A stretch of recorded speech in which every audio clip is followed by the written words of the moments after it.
Halo semuanya, kembali lagi bersama saya Brian Howard. Kali ini saya akan menjawab lagi pertanyaan dari teman-teman. Nah, hari ini hari Kamis, tanggal 5 Mei tahun 2020. Bagi teman-teman yang merayakan Hari Raya Idul Fitri, saya mengucapkan selamat Hari Raya Idul Fitri. Mohon maaf lahir dan batin. Nah, untuk pertanyaan kali ini ya, ini ada dua pertanyaan ya yang menurut saya ya cukup bagus untuk dibahas ya. Nah, pertanyaan yang pertama itu ada di video, apakah boleh ada program tambahan.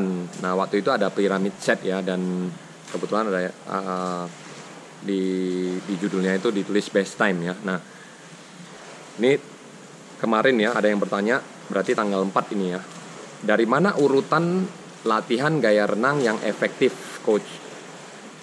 Apakah dari bebas ke kupu, baru punggung, setelah itu ke dada? Berarti ini kan maksudnya yang pertama bebas, yang kedua kupu, yang ketiga punggung, yang keempat baru dada. Atau dari gaya dada dulu. Dan kenapa? Nah, ini cukup bagus ya menurut saya. Banyak juga yang saya lihat pelatih-pelatih ataupun klub-klub yang melatih ya, dari mulai gaya dada dulu. Nah, karena banyak saya lihat klub belajar gaya dada dulu baru ke gaya yang lain. Mohon arahannya, coach.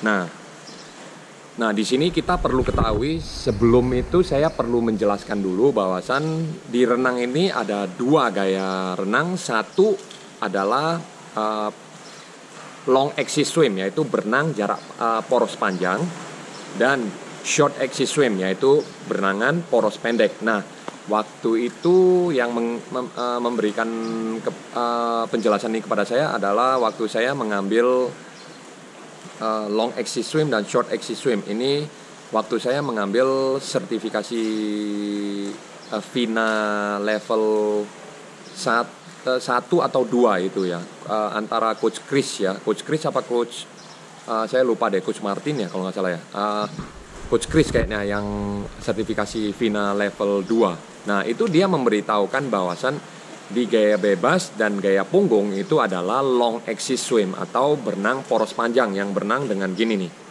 ya, ataupun disebut apa sih, horizontal ya, gini ya. Nah, jadi di garis lurus gini. Nah, tapi ketika kita berenang yang namanya gaya kupu dan gaya dada, itu adalah short axis swim atau berenangan poros pendek. Nah, yang seperti ini, naik turun, naik turun, naik turun. Nah, jadi ada dua jenis berenangan ya, berenangan poros panjang dan berenangan poros pendek. Nah, yang kita harus kenalkan ke anak-anak ya, di sini kan pertanyaannya dari mana urutan latihan gaya renang yang efektif, coach. Nah, yang perlu kita kenalkan yang paling dasar itu adalah long axis swim, yaitu berenangan poros panjang. Kita maunya anak-anak itu mengenal dulu yang namanya stroke panjang, gaya yang panjang, yaitu gaya bebas dan gaya punggung. Nah, gaya bebas adalah gaya yang paling dasar, yang paling nomor satu tuh, gaya yang paling dasar untuk dipelajari, yaitu mulai dari flutter kick, yang tendangan kaki gaya bebas, lalu hand rotation, dan lalu swim. Nah, lalu setelah itu baru kita, setelah mereka belajar gaya bebas, baru kita belajari gaya punggung. Karena apa? Setelah gaya bebas kita ajarin gaya punggung, telentangnya ya. Jadi telungkup, habis telungkup kita ajarin telentang dulu, supaya kita kenalkan dulu yang namanya long axis swim. Nah, setelah itu baru kita kenalkan yang namanya short axis swim, yaitu yang namanya naik dan turun, yang ada vertikalnya gini ya. Nah, short axis swim yang kita kenalkan yang pertama adalah di gaya kupu. Karena apa ya? Di sini kan teman-teman bertanya nih, apakah dari gaya bebas ke kupu, baru punggung, setelah itu ke dada. Nah, kalau dari gaya bebas ke kupu itu berarti kan long axis swim ke short axis swim, berarti berenangan poros panjang ke berenangan poros pendek. Baru habis itu dikenalin gaya punggung lagi, baru ke poros panjang lagi, dan setelah itu gaya dada, baru ke poros pendek. Kan jadi nggak sinkron gitu ya. Jadi kita harus kenalkan dulu yang namanya bernangan poros panjang. Baru setelah itu kita kenalkan yang namanya bernangan poros pendek, ya.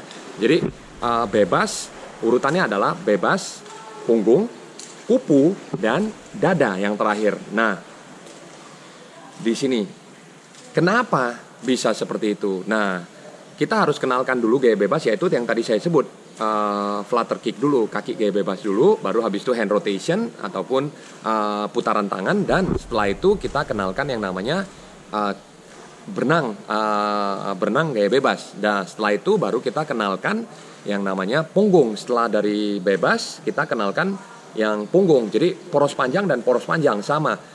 Karena kita maunya anak-anak lebih memahami dulu yang poros panjang, baru setelah itu kita kenalkan yang namanya berenangan poros pendek, yaitu di gaya kupu dan di gaya dada. Nah, kupu pun itu ketika tarikan kita tarik dari bawah tapi buangnya dari atas.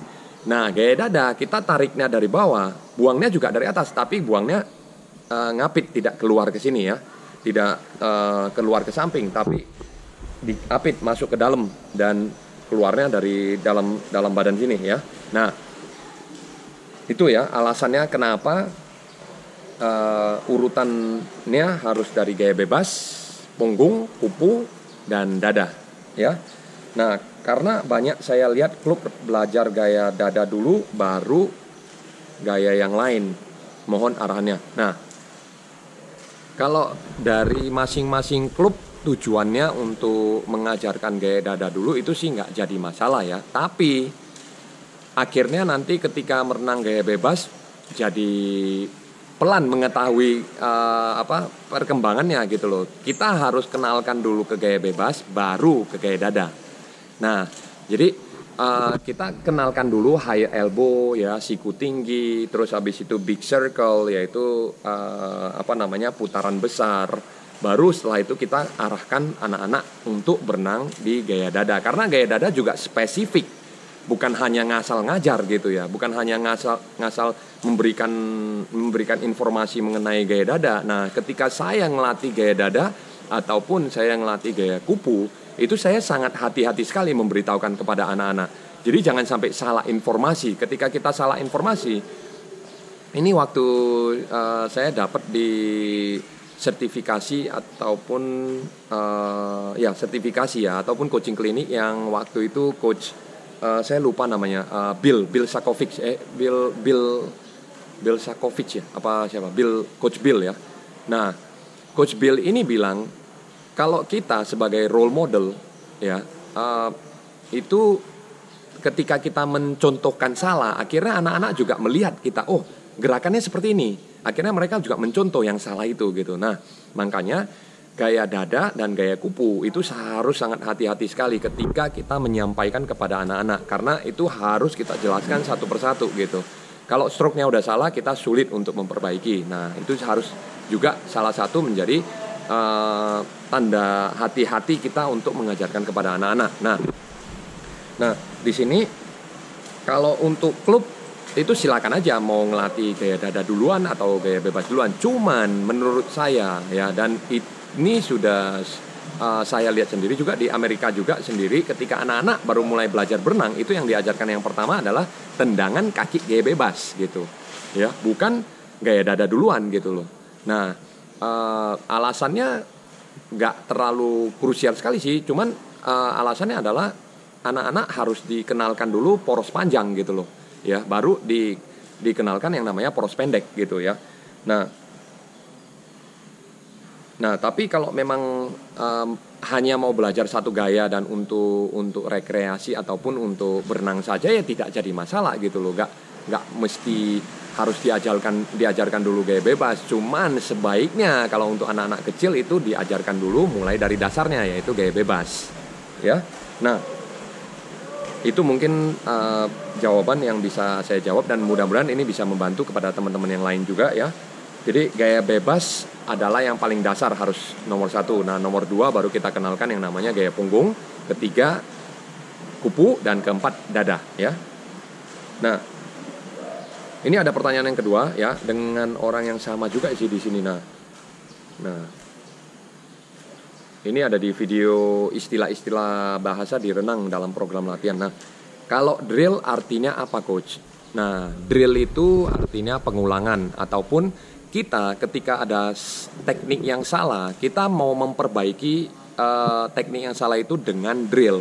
Ya, drill itu di bahasa Inggris namanya bore ya, bore drill ya, yaitu bor tembok gitu ya. Nah, itu drill, namanya pengulangan. Jadi diulang terus, diputar terus itu, ulang-ulang diputar terus. Nah, kenapa harus di drill? Nah, stroke kita yang salah, kita harus memperbaikinya, yaitu dengan cara drill ini. Nah, drill ada beberapa macam drill di masing-masing gaya. Contohnya kupu, punggung, dada bebas. Itu masing-masing ada drillnya, ya. Dan itu bisa dilihat di video sebelumnya. Saya sudah pernah menjelaskannya juga di deskripsi. Saya sudah pernah memberikan ya. Teman-teman bisa tonton kembali. Itu mulai dari bebas, punggung, kupu, dan dada. Dan urutannya juga saya sama ya. Saya kenalkan juga dari bebas, punggung, kupu, dan dada ya. Bisa teman-teman lihat ya di video sebelumnya ya. Nah, jadi itu mungkin istilah drill dalam berenang ya. Drill juga dipakai dalam program set latihan juga. Ketika kita berenang, drill itu kita pakaikan supaya anak-anak mau di KU senior, KU1, KU2, KU3 itu juga harus melakukan drill ya. Supaya apa? Mereka terbiasa dengan memperbaiki stroke-nya mereka. Ketika ada stroke yang salah, mereka bisa perbaiki dengan drill ya. Nah, mungkin itu video kali ini. Saya tunggu lagi teman-teman berikan pertanyaan dan masukan yang bagus ya buat saya. Jangan lupa berikan kritik dan saran di kolom komentar. Saya Brian Howard, sampai jumpa di video berikutnya. See you in the next video. Dah.